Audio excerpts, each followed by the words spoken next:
Hi friends, நம்ம இன்றைக்கி என்ன பார்க்க போகிறோம்னா மொச்சை புளிக்குழம்பு தான் செய்ய போகிறோம்.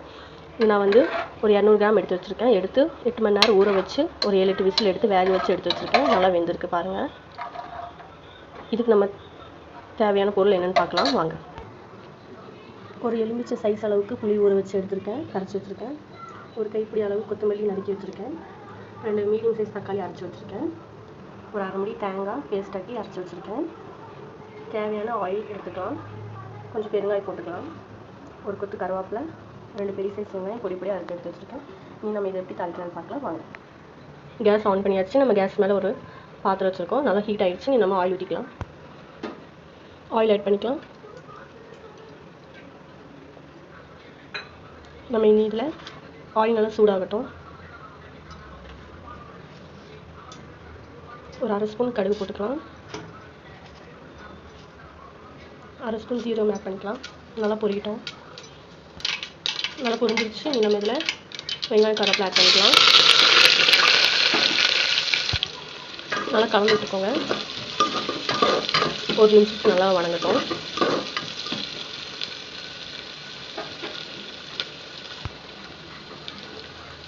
பாருங்கள், நல்லா கண்ணாடி பதம் வந்துருச்சு. நம்ம இதில் தக்காளி பேஸ்ட் ஆட் பண்ணிக்கலாம். கலந்து விட்டுக்கலாம்.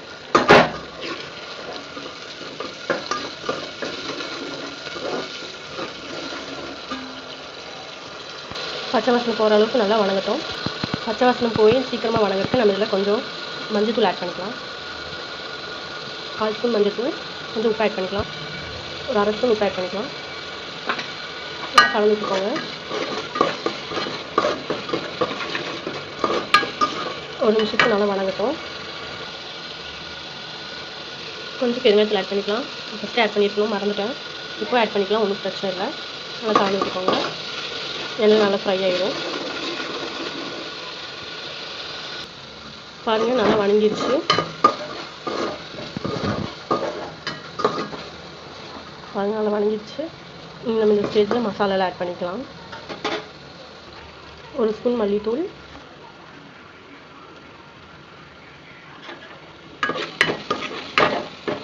உங்களுக்கு இன்னும் கொஞ்சம் காரமாக வேணும்னா நீங்கள் இன்னொரு ஒரு ஸ்பூன் கூடி மிளகாத்தூள் ஆட் பண்ணிக்கலாம். நான் இன்றைக்கி ஒரு ஸ்பூன் ஆட் பண்ணியிருக்கேன். ஒரு நிமிஷத்துக்கு நல்லா வணங்கட்டும். பாருங்கள், நல்லா எண்ணெய் பிரிஞ்சு வந்திருக்கு. நம்ம இதில் தேங்காய் அரைச்சி வச்சுருக்கோம்ல, அதை ஆட் பண்ணிக்கலாம்.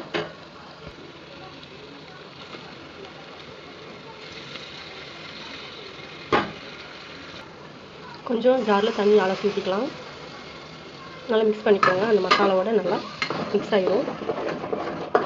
இது ஒரு நிமிஷத்துக்கு லைட்டாக கொதி வந்த உடனே நம்ம புளி கரைச்சதை ஊற்றிக்கலாம்.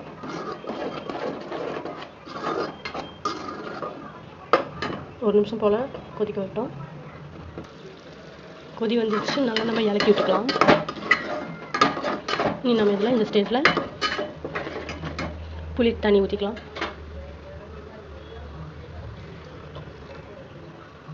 நல்லா கலந்து விட்டுக்கோங்க.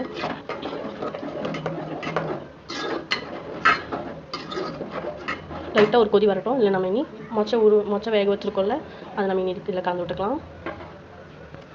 பாருங்கள், நல்லா கொதி வந்துச்சு. இந்த ஸ்டேஜில் நம்ம இன்னும் மொச்சை வேக வச்சுருக்கோம்ல, அதை ஆட் பண்ணிக்கலாம்.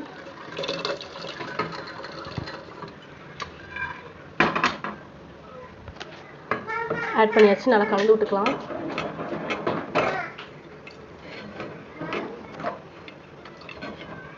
மூடி போட்டு ஒரு 5 நிமிஷத்துக்கு வேக வச்சுக்கலாம்.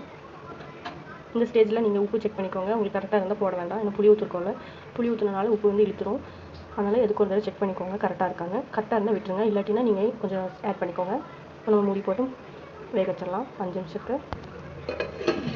மூடி போட்டாச்சு. இன்னும் ஒரு 5 மினிட்ஸ்க்கு நல்லா கொதி வரட்டும். லோ ஃப்ளேமில் வச்சுருக்கேன். நல்லா கொதி வந்தோடனே நம்ம சர்வ் பண்ணிடலாம். 5 நிமிஷம் ஆயிடுச்சு. மூடி எடுத்து பார்க்கலாம். பாருங்கள், நல்லா கொதி வந்துடுச்சு. கலந்து விட்டுக்கலாம். கேஸ் ஆஃப் பண்ணி நம்ம இனி கொத்தமல்லி ஆட் பண்ணிக்கலாம். மல்லித்தலை ஆட் பண்ணிக்கலாம்.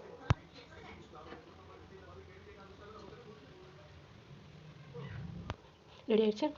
நம்ம இனி இது சர்வ் பண்ணிக்கலாம்.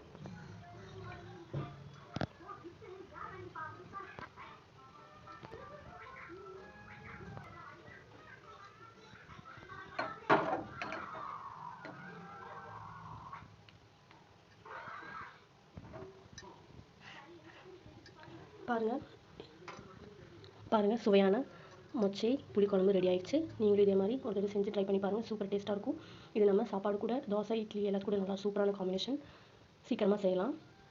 5 நிமிஷத்தில் செஞ்சு முடிச்சிடலாம் இந்த குழம்பு. நீங்களும் ஒரு தடவை இது மாதிரி ட்ரை பண்ணி பாருங்கள். பிடிச்சிருந்தா லைக் பண்ணுங்கள், ஷேர் பண்ணுங்கள், மறக்காமல் சப்ஸ்கிரைப் பண்ணுங்கள். நெக்ஸ்ட் வீடியோவில் பார்க்கலாம். Bye friends.